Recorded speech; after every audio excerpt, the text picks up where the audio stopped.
Hə, qızlar, biz tortumuzu hazırladıq. Vafil kağızla hazırladıq. Burada biz nişan tortlarımızı, ad gün tortlarımızı vafil kağızla eləyə bilərik. Bəzən sual verirlər ki, vafil kağız tortun üzərində nəmlənirmi, qabaqcadan eləsək olarmı? Bütün kremlərin üzərinə siz vafil kağızı sərbəst şəkildə qoya bilərsiniz. Bir gecə xaladenikdə də saxlaya bilərsiniz. Heç nə olmur, daha da biraz daha çox gözəlləşir də qaldıqca. Yəni narahat olmayın ki, o nəmləyəcək, axacaq, gedəcək. Sadəcə üzərinə su düşməsin. İndi tortumuzun üzərini əslində biz yüngülvari bəziyirik burada. Çünki məqsəd burada əsas bəzək deyil. Biz tortumuzun iç hissəsinin, yəni korjudur, kremidir, içliyinin dərsini keçmişik. Üzərini də sadəcə bəzəmişik ki, kiçik bir məlumat verək. Əslində bugünkü dərsimiz içi üçündür.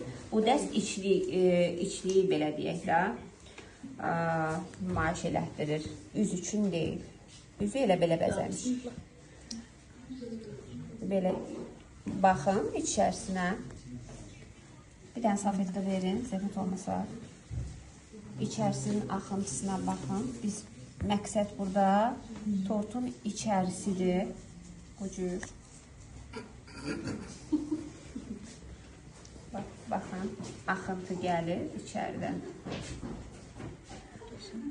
Sadəcə biz tortumuzu dondurmamışıq. Elə bugün yığdıq, bugün də kəsdik. Çünki axırıncı günüdür tələbələrimizin. Ona görə biraz tortumuzu dondurmamışıq da. Əslində tort donmalıdır, bir gecə qalmalıdır. Sabah gün kəsiləndə daha gözəl qalır.